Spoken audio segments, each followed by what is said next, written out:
Good morning sir. Good morning. Thank you. अरे तुम तो फिर किचन में किसकी आवाज आ रही है? सर राजू और उसकी बीवी आ गए हैं। अच्छा, happy birthday sir. Thank you very much.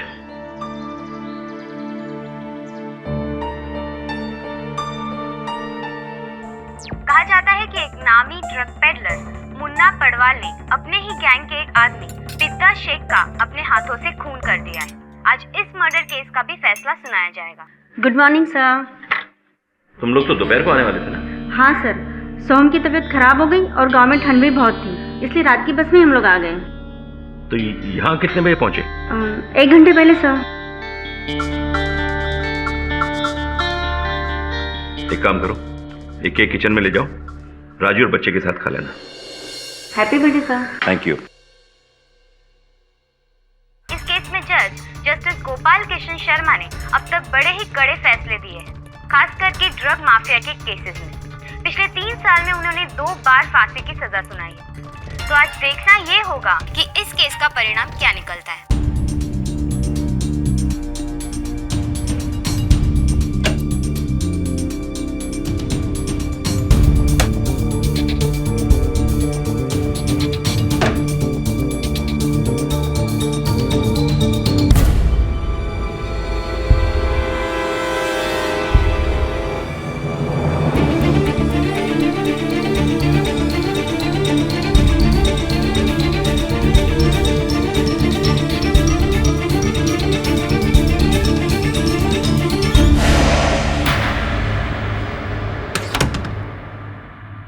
कहाँ जा रहे हो? साहब, रूम की सफाई कर रहे हैं। आज मेरे बेडरूम की सफाई करने की जरूरत नहीं है, कल करना। जाओ।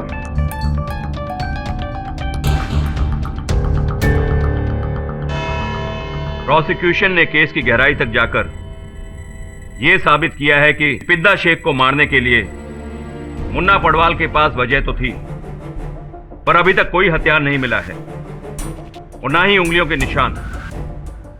सारे के सारे सबूत सर्कमस्टेंशियल हैं, इसलिए कोई ठोस सबूत ना होने की वजह से मुन्ना पडवाल पर कत्ल का इल्जाम साबित नहीं होता है।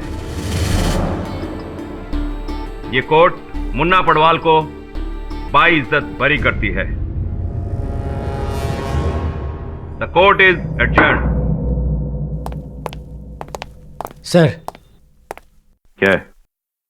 सर ये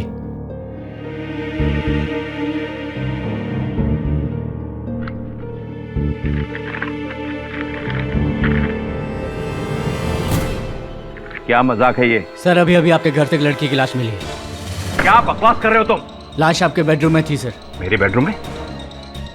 लेकिन मैं तो अभी अभी अपने घर से यहाँ आया हूँ। सर हम भी आप ही के घर से आ रहे हैं। ये लाश 20-22 साल की लड़की की है, लेकिन इसकी अब तक पहचान नहीं हो पाई।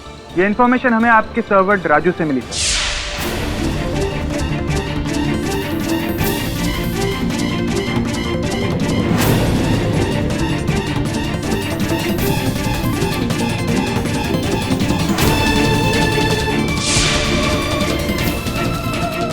सर ये लाश की फोटो है जो हमें आपके बेडरूम से मिली।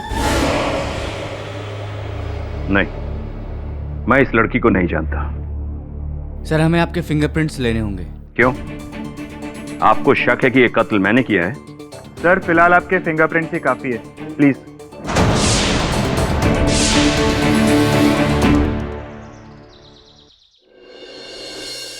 Excuse me sir, Amrita ji आपसे मिलना चाहती हैं।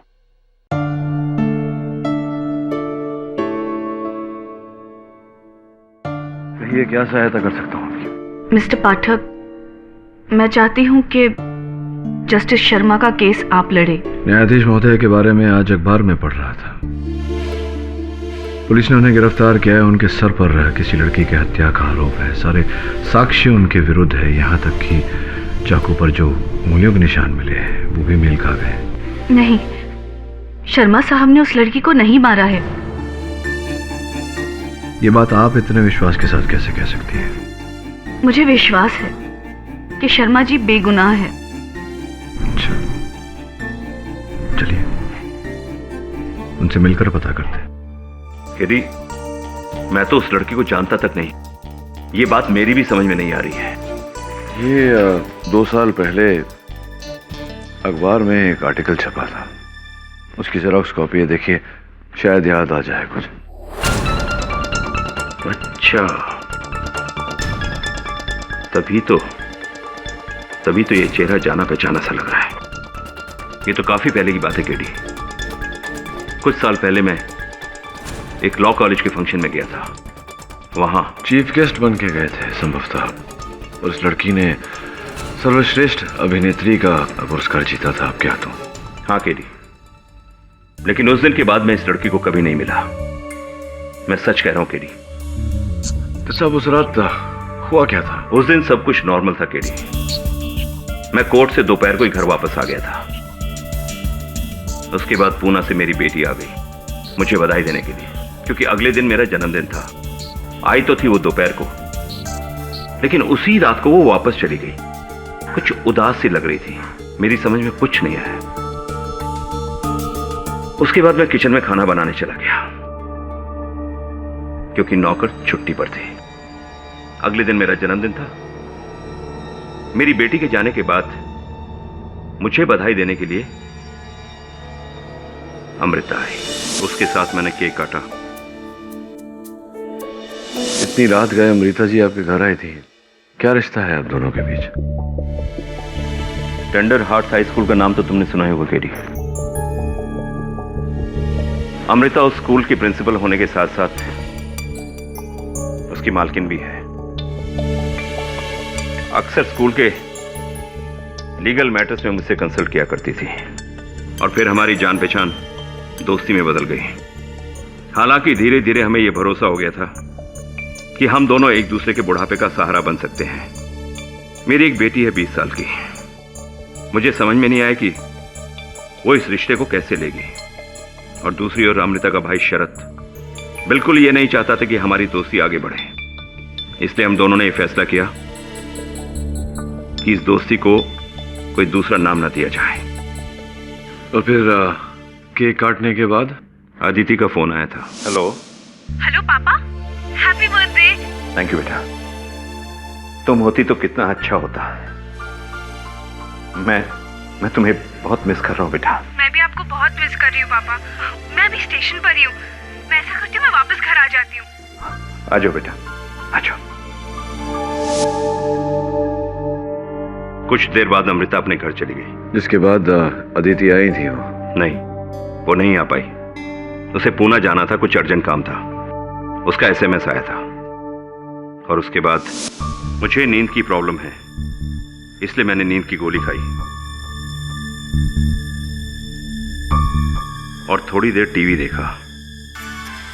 टीवी देखते देखते मैं सो गया। तुम्हारे तीनों फ्रेंड्स आई नहीं?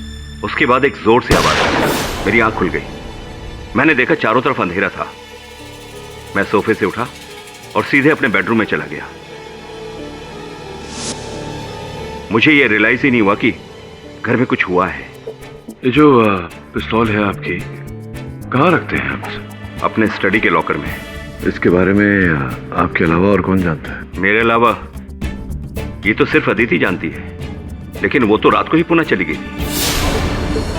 योर ऑनर, आज की ये तारीख, आज का ये दिन न सिर्फ मेरे लिए लेकिन पूरी अदालत के लिए एक बहुत ही बुरा दिन है। It's a sad day. कभी सोचा भी नहीं था कि जिस शख्स को मैं ही नहीं, पाठक साहब भी, हम सब भी योर ऑनर कह के इज्जत देते थे, आज वही शख्स मेरे सामने यूं कटघरे में खड़ा होगा मुजरिम बनकर। It's painful.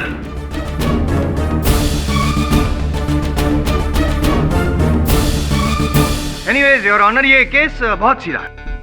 ऑनर, हुआ यूं था कि रिया जी की लाश शर्मा जी के घर से मिली। घर से नहीं, बेडरूम से मिली, खून से लथपथ। उनके माथे पर यहाँ पर गोली चलाई गई थी और सीने में चाकू घोंपा गया था। उस चाकू पर शर्मा जी के उंगलियों के निशान भी थे।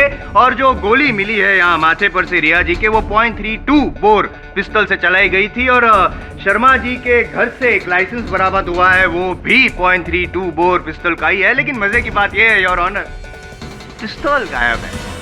ऐसा कैसे हुआ? हो सकता है ना योर ऑनर, हो सकता है, क्योंकि शर्मा जी को इतना एक्सपीरियंस था कि वो मर्डर वेपन को गायब कर दे ताकि कोई सबूत ना रहे। और मेरा एक्सपीरियंस ये कहता है कि जिस दिन वो पिस्टल मिल जाएगी योर ऑनर, शर्मा जी की उंगलियों के निशान भी मिल जाएंगे। क्यों शर्मा जी? मैं यूं ही नहीं कह रहा हूँ पाठक साहब, इसलिए कह रहा हूँ क्योंकि जिस रात खून हुआ उस रात शर्मा जी और रिया जी के अलावा घर में कोई था ही नहीं। जाहिर सी बात है रिया ने खुद तो अपने आप पे गोली नहीं चलाई होगी, और ये बात साबित भी कर दूंगा मैं मेरे अगले गवाह के द्वारा।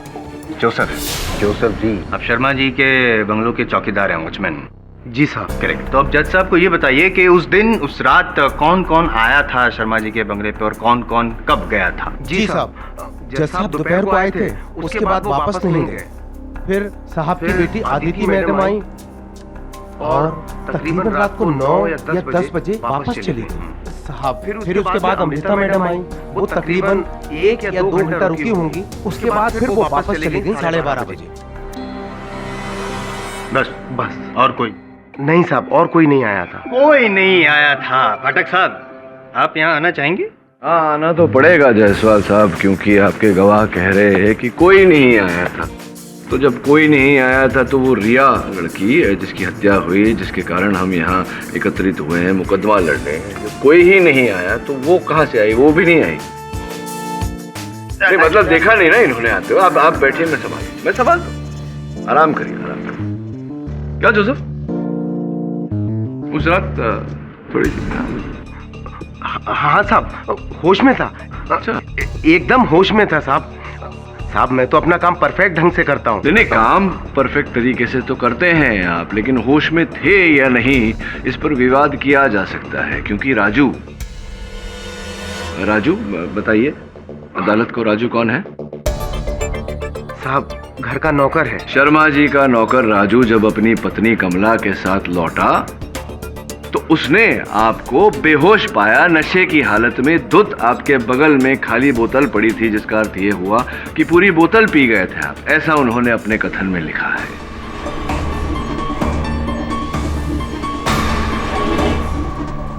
जी साहब, पी थी ना पूरी तरह से? वो साहब क्या है कि एक्चुअली अपने यहाँ फेस्टिवल था। हाँ, वो कुछ भी हो, लेकिन ड्यूटी पर पीकर सो गए थे ना।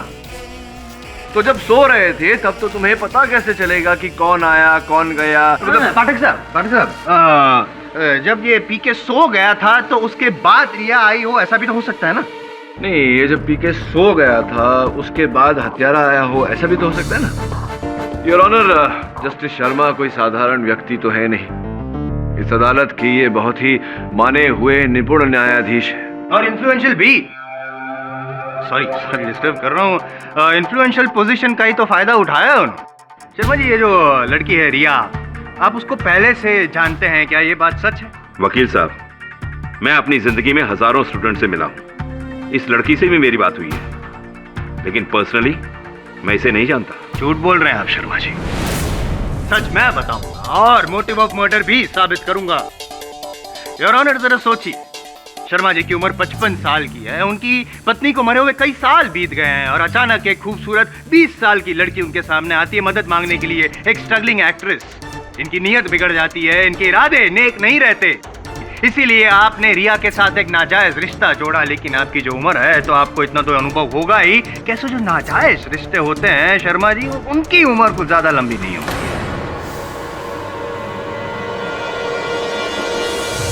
योर ऑनर, रिया ने इनको ब्लैकमेल करना शुरू कर दिया।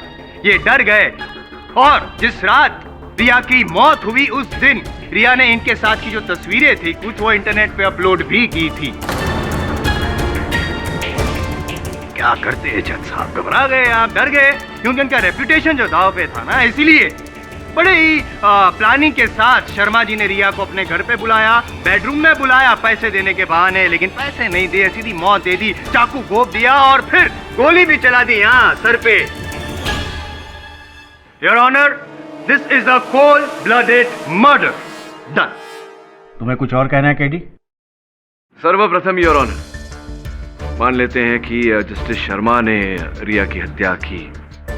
अगर इन्होंने रिया की हत्या की तो ये लाश को ठिकाने लगा देते योर ऑनर, न कि उसे अपने शयन कक्ष में सजा कर रखते ताकि लाश वहां पाई जाए और ये फंस जाए। यही तो है योर ऑनर, हम अब तक इसी बात पर वजन देते आए हैं कि जस्टिस शर्मा ने रिया को मारा या नहीं। ये नहीं सोच रहे कि इस हत्या से, इस कांड से सबसे अधिक लाभ किसको हुआ। मैं इसलिए कह रहा हूं योर ऑनर, क्योंकि मुझे पूरा विश्वास है कि जिस व्यक्ति को इस कांड से लाभ हुआ है उसी ने जस्टिस शर्मा को इस केस में फंसाया है।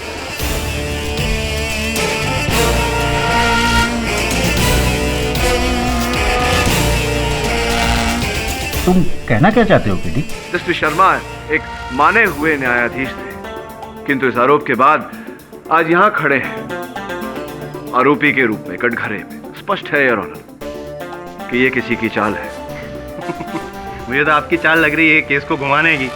नहीं, अगर योर ऑनर जैसे कि पाठक साहब कह रहे हैं कि हत्यारा कोई और है और उसका फायदा होता जज साहब को, शर्मा जी को फंसाने के बाद, तो ये साबित भी तो कीजिए कि हत्यारा कौन है कोई सबूत आपके पास? साबित तो करूंगा ही योर ऑनर, और सबूत भी है मेरे पास। बहुत जल्द कुछ ही समय में असल हत्यारे को उस कटघरे में लाकर भी खड़ा करूंगा। लेकिन उससे पहले योर ऑनर क्षमा चाहता हूं, आपका सामान्य ज्ञान बढ़ाना चाहता हूं।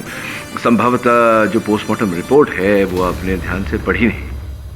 रिया की मृत्यु चाकू लगने से नहीं हुई जायसवाल साहब, सर में गोली लगने के कारण हुई है। .32 बोर। गोली लगने के बाद सारा जो लहू था उनके शरीर का वो बह गया था। जिस समय चाकू मारा गया उन्हें, पोस्टमार्टम रिपोर्ट के अनुसार वो मृत थी।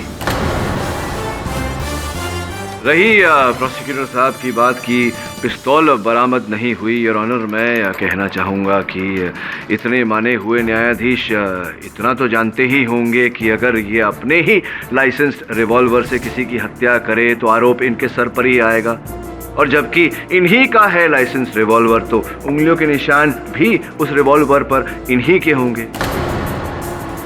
जो भी हो योर ऑनर, इस समय तक हत्या का औजार बरामद नहीं हुआ है तो उस पिस्तौल को लेकर कोई भी विवाद करना उचित नहीं होगा। योर ऑनर, मेरा मानना है कि जस्टिस शर्मा निर्दोष है और इसी कारण मैंने इनका केस लिया। जब मैंने इनका केस लिया, मैंने पता लगाना शुरू किया कि इनके दुश्मन कौन कौन हैं जो इन पर यह आरोप डालकर इन्हें घात देना चाहते हैं। मैंने अपने सहायक वरुण से, इनकी पर्सनल डायरी से, इनके घर के एंट्री रजिस्टर से नाम की सूची बनाने को कहा। उन नामों में ऐसा कोई नाम नहीं पाया मैंने योर ऑनर जिस पर मेरा संदेह जाए। फिर मैंने इनके फोन कॉल के रिकॉर्ड्स चेक किए। मोबाइल से योर ऑनर कुछ नहीं मिला, किंतु इनके लैंडलाइन फोन से एक बहुत ही दिलचस्प बात सामने आई है। कत्ल की रात 2 बजे इनके लैंडलाइन से एक फोन किया गया था, जबकि 12:30 बजे आप सो गए थे। जी हाँ। हाँ, 12:30 बजे सो गए थे, तो फिर 2 बजे लैंडलाइन से कॉल किया गया था। कौन था वो? आप ही ने तो कहा था कि बंगले के अंदर 2 व्यक्ति थे। जस्टिस शर्मा अगर सो रहे थे तो संभवतः रिया जाग रही। Riya, how interesting. Riya, alright. तो रिया ने क्यों लैंडलाइन यूज किया होगा? मोबाइल यूज कर सकती थी वो। आप क्या आजकल अपना होमवर्क ठीक से कर नहीं रहे हैं? ध्यान दीजिए अपने काम पर। फर्स्ट इंफॉर्मेशन रिपोर्ट में स्पष्ट रूप से लिखा गया है कि रिया के शरीर से, उनके मृत शरीर से और शरीर के आसपास से कोई मोबाइल फोन बरामद नहीं हुआ। तो जब किसी के पास मोबाइल फोन नहीं होता तो लैंडलाइन का उपयोग करता है। योर ऑनर, फोन किसने किया से महत्वपूर्ण बात यह है कि फोन किसको किया गया। सूची से पता चला है योर ऑनर कि वो फोन पप्पू पडवाल नामक व्यक्ति को किया गया।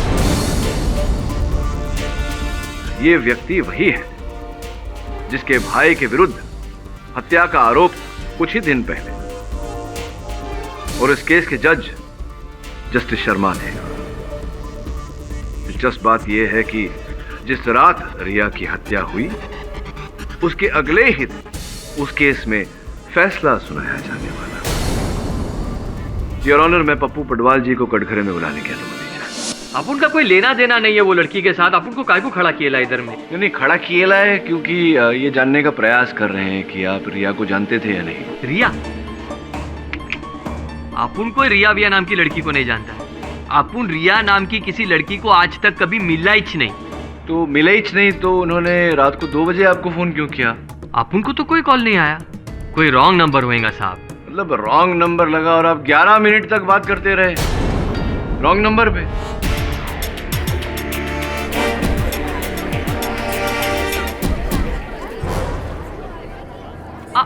हाँ हाँ हाँ, याद आ गया साहब, याद आ गया। एक लड़की का फोन आया तो था। अभी क्या है ना साहब, हाँ। रात को 2 बजे कोई जवान लड़की का फोन आएगा तो थोड़ा बहुत टाइम पास तो बनता है ना। लेकिन क्या, अपन का किस्मत ही खराब है। अक्की मुंबई का फोन छोड़ के उसने अपन को इस रॉन्ग नंबर किया। बोलो बोलो, मतलब बोलो कि चंदन बार के मालिक आप ही हैं।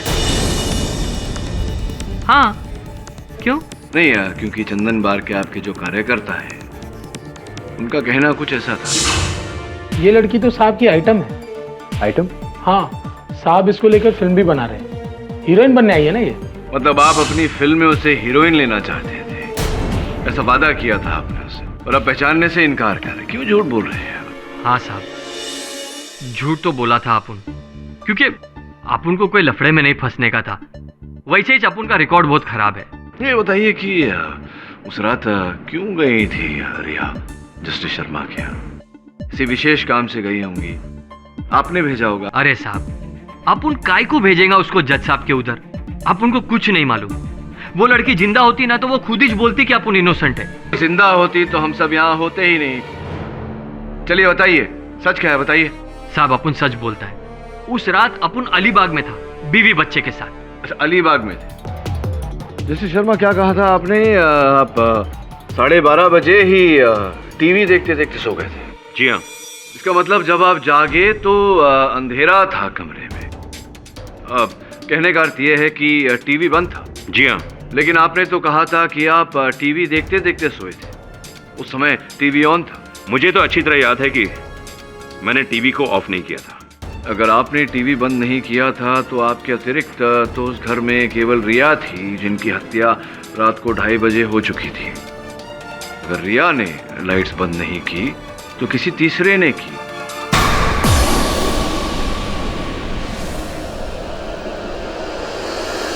जिसका अर्थ यह होता है कि आप दोनों के अतिरिक्त कोई तीसरा भी था उस समय घर में जिसने ये बत्तियां बंद की। योर ऑनर, ये जो घर की बत्तियां बंद करना, घर का सामान ठीक से लगाना, ये एक आदत वाली बात होती है जो केवल घर की महिला करती है या घर का नौकर? नहीं साहब, मैं तो सुबह आया साहब, मैंने कुछ नहीं किया साहब। ये जो इंस्पेक्टर कामले है, बड़ी सरल रीत है इनके पास में सच उगलवाने की। 2 ही मिनट में उगलवा लेते हैं। क्या करना चाहेंगे? नहीं साहब, बताता हूँ साहब। बताइए। साहब, मैं और मेरी बीबी और बच्चे बहुत पहले आ गए थे साहब। थोड़ी देर बाद साहब जब मैं बाहर निकला तो हॉल में देखा टीवी चल रहा था और साहब सो रहे थे। फिर मैं अंदर गया और टीवी बंद कर दिया साहब। अच्छा, तो घर के अंदर प्रवेश कैसे किया आपने? वो साहब, घर के पीछे जो किचन का दरवाजा है उसकी एक चाबी मेरे पास और एक चाबी जोसेफ के पास साहब ने दे रखी थी, ताकि हम घर के अंदर कभी भी आ जा सके साहब को बिना डिस्टर्ब किए। और फिर क्या हुआ? साहब, मैं अपने कमरे में गया और सो गया। नहीं तो फिर आपने पुलिस को झूठ क्यों बोला कि आप सवेरे आए थे? साहब, मैं डर गया था साहब, मैं डर गया था साहब। जब मैं लाइट्स बंद करने किचन की तरफ जा रहा था तो तभी रास्ते में। पहचानता है ना अपन को? देख, ये बड़े लोग के बीच की बात है। बीच में आएगा ना तो अपन भूलता नहीं है किसी को, समझा? मुझे लगा जज साहब और पप्पू पडवाल में कुछ लेना देना है, और जब उस लड़की की लाश मिली तो मैं डर गया साहब। मैं इस मामले में नहीं पड़ना चाहता था साहब, इसीलिए मैंने झूठ बोला। तो पूरी तरह से फंस गए हैं आप पप्पू जी। क्या कर रहे थे आप शर्मा जी के घर उस रात? देखो साहब, अपन को कोई लफड़े में नहीं फंसने का था। अपन तो खाली शर्मा साहब का स्कैंडल बनाने को मांगता था, बस।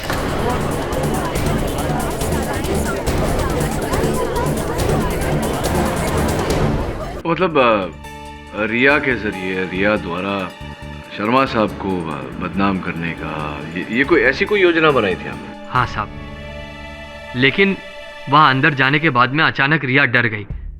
इसके वास्ते अपुन को जबरदस्ती अंदर जाना पड़ा। आपके कहने पर वो वहां गई थी सब करने? क्या क्या करने के समझ नहीं रहा, समझाइए ना। शर्मा साहब अपुन के भाई के केस में जज था। अपुन का वकील बोला कि ये अपने भाई को फांसी की सजा देगा। बोला इसकी हिस्ट्री ऐसी है। आपने ऐसा सोचा कि क्यों ना रिया का उपयोग किया जाए, इनके शर्मा साहब के विरुद्ध साया जाए इन्हें, ऐसा? हाँ साहब, अपुन ने प्लान बनाया कि शर्मा साहब को बदनाम करके केस से आउट कर देगा।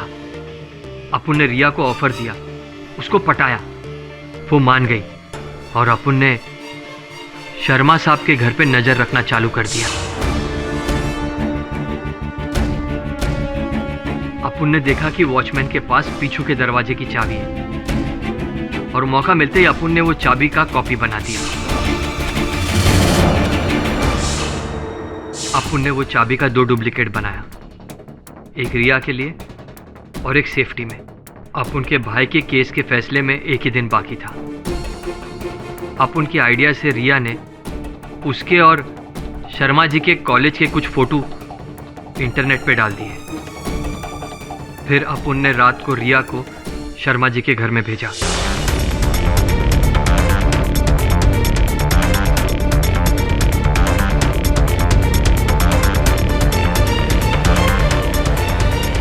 रात को 1 बजे रिया शर्मा जी के बेडरूम में पहुंच गई।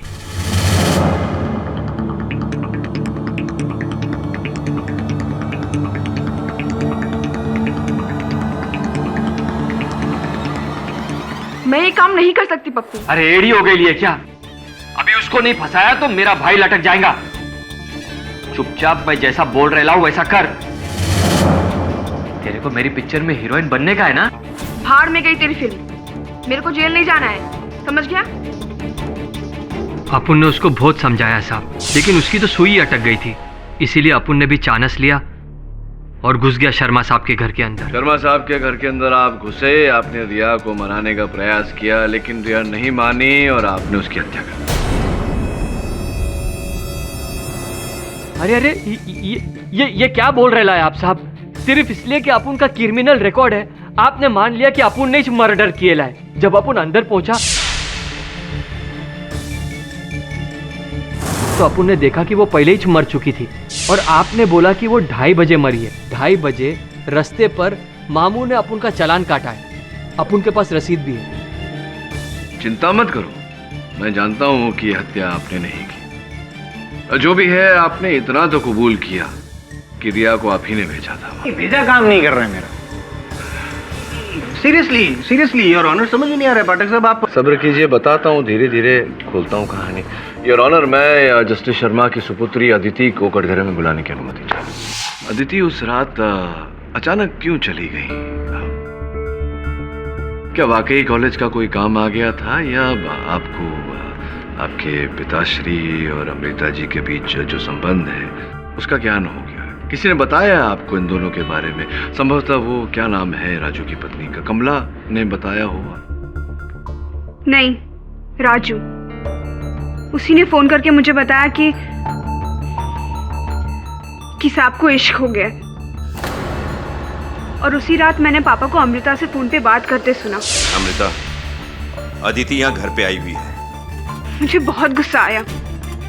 मैंने तभी डिसाइड कर लिया कि मैं 1 सेकंड और घर पे नहीं रुकूंगी और सीधा स्टेशन चली गई वापस पूना निकलने के लिए।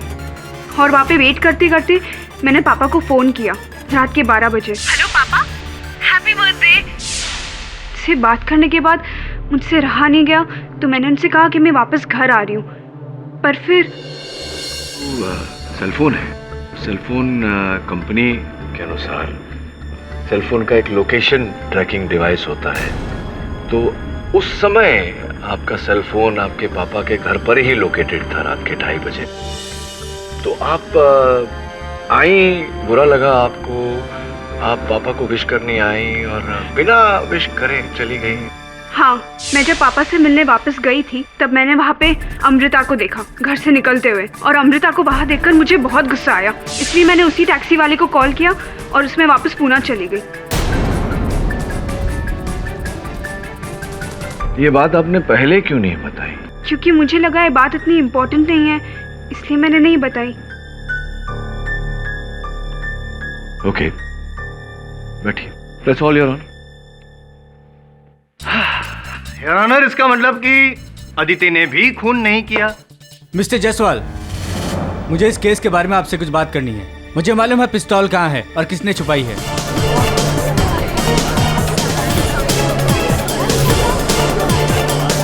Order order, silence in the court. आपको जो कुछ भी कहना है यहाँ कटघरे में आकर कहिए। जी, मैं अमृता का भाई शरद हूँ। अभी आपने वहाँ पे कहा कि आपको पता है कि पिस्तौल किसने छुपाई, बताइए। उस दिन जब अमृता घर वापस आई तब वो काफी परेशान थी। तब मैंने सोचा कि अब इसे समझाने से कोई फायदा नहीं है, और बाद में मैं सीधे शर्मा के घर पहुंचा उसकी खबर लेने। और जब मैं वहां पहुंचा तब मुझे गनशॉट की आवाज सुनाई दी और मैं वहीं रुक गया। और उतने में शर्मा घर से बाहर आया और उसके हाथ में एक पिस्तौल थी। साहब शरद जी, आपने शर्मा जी के हाथ में पिस्तौल देखी? आपने शर्मा जी को पिस्तौल छुपाते हुए भी देखा? मैंने देखा उनके हाथ में एक पिस्तौल थी जो उन्होंने गार्डन में गमले के पीछे छुपाई। ऑनर, मुझे लगता है कि हमें मर्डर वेपन का पता चल गया है और मैं रिक्वेस्ट करूंगा अदालत से कि पुलिस को भेज के वो मर्डर वेपन बरामद करवाया जाए। मिस्टर कामले, आप अभी शर्मा जी के घर जाइए और वो मर्डर वेपन ढूंढ के लाइए। जी सर। शरद जी, जब आप जानते थे कि शर्मा जी ने वहाँ पिस्तौल छुपाई है तो आपने ये बात पुलिस के समक्ष क्यों नहीं रखी? साहब, उस दिन मैं बहुत डर गया था और इसीलिए उल्टे पांव ही वापस घर चला गया। और अगले दिन सुनने में आया कि पुलिस ने शर्मा को अरेस्ट कर लिया है मर्डर के लिए। तब मुझे लगा कि अब इंसाफ होगा, पर अदालत में बैठे बैठे मुझे कोई चीज खाई जा रही थी और ऐसा लग रहा था इन सब बातों में कहीं कातिल निकल ना जाए। इसलिए मैंने तुरंत यहाँ के सब कुछ बोल दिया। सर, झूठ!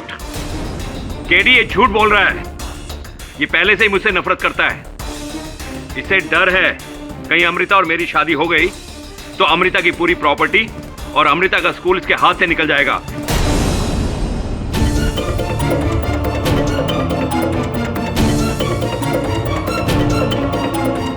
शरद जी, बैठिए ना, आप खड़े क्यों हैं? योर ऑनर, मैं अमृता जी को कटघरे में बुलाने की अनुमति चाहता हूं। अनुमति है। अभी अभी आपके भाई साहब ने कहा कि आपको परेशान देखा जब उन्होंने, उसके बाद वो शर्मा जी से मिलने चले गए। वहां क्या थी आप उस रात? परेशान थी किसी बात को लेकर? जी। आज मेरी बेटी अदिति आई थी और वापस चली गई। मुझे नहीं लगता कि वो किसी काम की वजह से वापस गई है। आपका मतलब? अमृता, शायद उसने मुझे तुमसे फोन पर बात करते हुए सुन लिया, इसीलिए वापस चली गई। इसमें उसका कोई दोष भी नहीं है, क्योंकि इस दुनिया में मेरे अलावा उसका और कोई नहीं है। वैसे भी अदिति मेरी जिंदगी का एक अहम हिस्सा है। मेरी वजह से उसे कोई परेशानी हो, ये मैं बिल्कुल बर्दाश्त नहीं कर सकता अमृता, बिल्कुल बर्दाश्त नहीं कर सकता। इससे पहले कि हमारा ये रिश्ता और आगे बढ़े या एक नया रूप इख्तियार कर ले, मैं चाहता हूं कि इसे यहीं रोक दिया जाए, बस। इनफैक्ट मैं तो ये चाहूंगा कि आज के बाद तुम अपने लीगल मैटर्स को कंसल्ट करने के लिए किसी और को ढूंढ लो, किसी और को ढूंढ लो। मैं जब घर पहुंची तो मुझे परेशान देखकर शायद शरद को गुस्सा आ गया हो और वो चला गया हो शर्मा जी के घर। हाँ, तो क्या लगता है आपको? मुझे समझ नहीं आ रहा कि शर्मा जी और खून नहीं, मुझे यकीन नहीं हो रहा कि उन्होंने ये कत्ल किया है। पर शरद झूठ क्यों बोलेगा? शरद झूठ नहीं बोल रहा है। मुझे यकीन नहीं हो रहा कि उन्होंने ये कत्ल किया है। पर शरद झूठ क्यों बोलेगा? शरद झूठ नहीं बोल रहा है। झूठ तो आप बोल रही हैं अमृता जी। हाँ? अब देखिए ना, आपने झूठ बोला शर्मा साहब से कि आप पहले से विवाहित नहीं हैं, जबकि आप पहले से विवाहित हैं, आपके पूर्व पतिदेव का देहांत हो चुका है।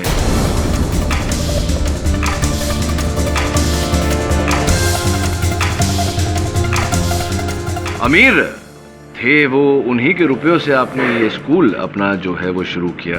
स्कूल की जहां बात आई तो जिस बैंक में आपके स्कूल का खाता है उनके साथ मैंने बातचीत की, सूची निकलवाई तो पता चला 9 करोड़ 55 लाख रुपए का कर्जा है आपके स्कूल पर। इन सब चीजों का इस केस से क्या मतलब है? नहीं, वो ये है कि बैंक ने आपको वो ऑर्डर भेजा था ना, टेक ओवर ऑर्डर, कि अगर आप उनके रुपए ना दे पाए तो कब्जा कर लेंगे आपके स्कूल पर, टेक ओवर कर लेंगे। और अगर आपको अपने स्कूल को बचाना होता तो आपको शर्मा साहब की तरह ही कोई ऐसे ऊंचे ओहदे पर रईस घराने का व्यक्ति चाहिए था आपको, और इसीलिए आपने शर्मा साहब को फंसाया। एक हद तक आप सफल भी हुई, लेकिन दुर्भाग्यवश आपके लिए अदिति बीच में आ गई। और उस रात ही देख लीजिए कि शर्मा जी ने आपसे रिश्ता तोड़ने की बात की, और उसके कुछ समय बाद ही अदिति का फोन आया। आपको पता चला कि अदिति घर लौट रही है, तो आप चली तो गई वहां से, जाते जाते आप जो चाबियां हैं वो साथ ले गई। आप जानती थी कि शर्मा साहब अपनी वो पिस्तौल स्टडी के लॉकर में रखते हैं। उद्देश्य आपका ये था कि आप लौट कर आएंगे और अदिति को जान से मारेंगे, और आप लौटी 2 घंटे बाद। तो हुआ ये कि आपको रिया को पहचानने में गलती हो गई। आपने रिया को अदिति समझ लिया। आप घुसी थी वो पिस्तौल लेकर शयन कक्ष में, बेडरूम में अदिति को मारने, लेकिन वहां अंधेरा था, आपको ठीक से दिखाई नहीं दिया। आपने रिया को ही अदिति समझा और उसे गोली मार दी।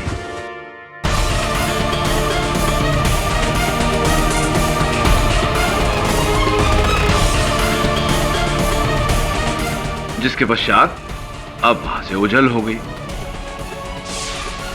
इस बात का क्या सबूत है आपके पास? अरे ये लीजिए, याद ही नहीं रहता आजकल कुछ। ये रुमाल को तो अवश्य पहचानती होंगी आप। हाँ, ये मेरा ही रुमाल है। हाँ, जानता हूँ आप ही का रुमाल है। ये जो रुमाल है वो दूसरे दिन सवेरे शर्मा साहब को अपने शयन कक्ष में, अपने बेडरूम में मिला। ये बात बताइए, आप तो गई नहीं थी बेडरूम की ओर, तो आपका रुमाल वहां कैसे पहुंच गया? मुझे कैसे पता होगा? नहीं, आपका रुमाल है, आपको पता होना चाहिए। आप ही बताइए, कहानियां तो आप बना रहे हैं। मैं कहानी बना नहीं रहा, कहानी बता रहा। अदिति ने जब आपको घर के बाहर देखा, उस समय रात के 2:40 हो रहे थे। आप तो 12:30 बजे ही वहां से चली गई थी, तो उसके 2 घंटे 10 मिनट बाद आप क्या कर रही थी वहां? शरद ने शर्मा जी को गन छुपाते हुए देखा, उसका क्या? Your honour,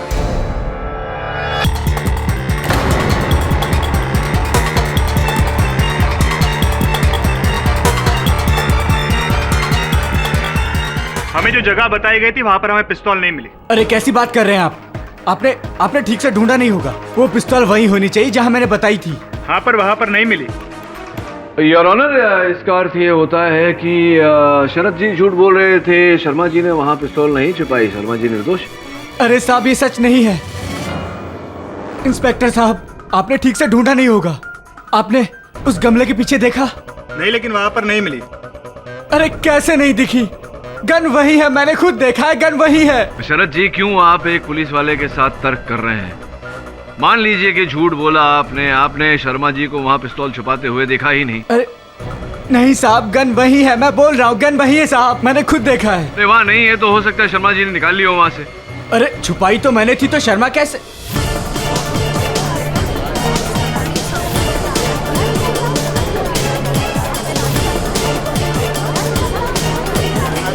order, order. अच्छा, आप ही ने छिपाई थी पिस्तौल वहां, यानी कि खून भी आप ही ने किया है? मैंने कोई खून नहीं किया साहब, मैं तो सिर्फ वो गन छुपाने गया था। कत्ल तो अमृता ने किया है। शरद, मुंह बंद रख अपना इडियट। नहीं, अब मुंह बंद रख के क्या फायदा, बिल्ली बोरी से बाहर आ चुकी है। I mean the cat is out of the bag. चलिए ना, बताइए ना प्लीज, क्या क्या हुआ था? हाँ, मैंने ही रिया को अदिति समझकर मारा।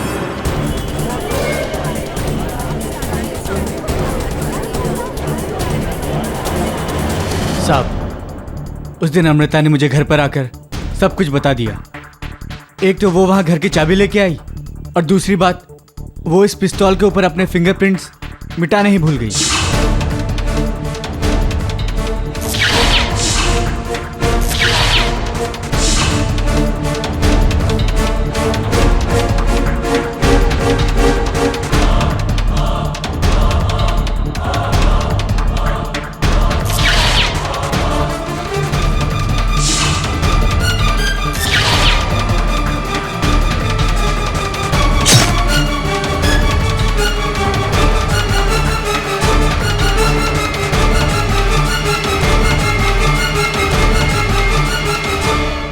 फिर जब अदिति ने अपने कथन में कहा कि उन्होंने रात के 2:40 पर अमृता जी को घर के बाहर देखा, तो आप भयभीत हो गए। आपको लगा कि आपकी बहन पकड़ी जाएगी और अपनी बहन को बचाने के लिए अपनी ये झूठा कथन दिया अदालत में कि शर्मा जी ने वो पिस्तौल वहां छिपाई।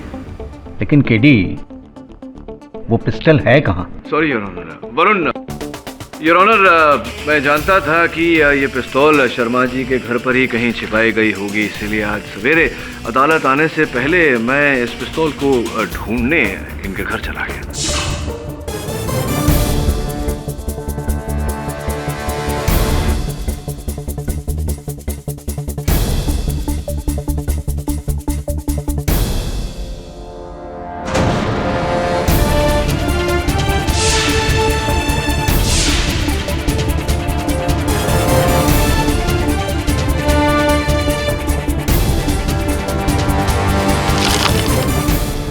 क्षमा चाहता हूँ योर ऑनर कि पिस्तौल के मिल जाने के बाद भी मैंने इसे छिपाए रखा। पहले से ही मुझे संदेह था अमृता जी और शरद जी पर। मैं जानता था कि शरद जी केवल ढोंग कर रहे हैं दोनों के रिश्ते को नापसंद करने की। योर ऑनर, मैंने ये बात केवल इसलिए छिपाई ताकि अदालत में ये कबूल करें कि हत्या इन्होंने की। अमृता और शरद ने चूंकि अपना जुर्म कबूल किया है, इससे मिस्टर शर्मा की बेगुनाही साबित होती है। इसलिए यह अदालत मिस्टर शर्मा को बाइज्जत बरी करती है और शरद और अमृता को फौरन हिरासत में लेने का हुक्म देती है, साथ ही पप्पू को भी हिरासत में लेने का हुक्म देती है। The court is adjourned. KD. हाँ जी सर। केस हारा हूँ, हिम्मत नहीं आ रहा हूँ। प्रणाम सर, प्रणाम। KD, thank you very much, I am obliged. कैसी बातें कर रहे हैं जस्टिस, मैं तो केवल अपना काम कर रहा हूँ।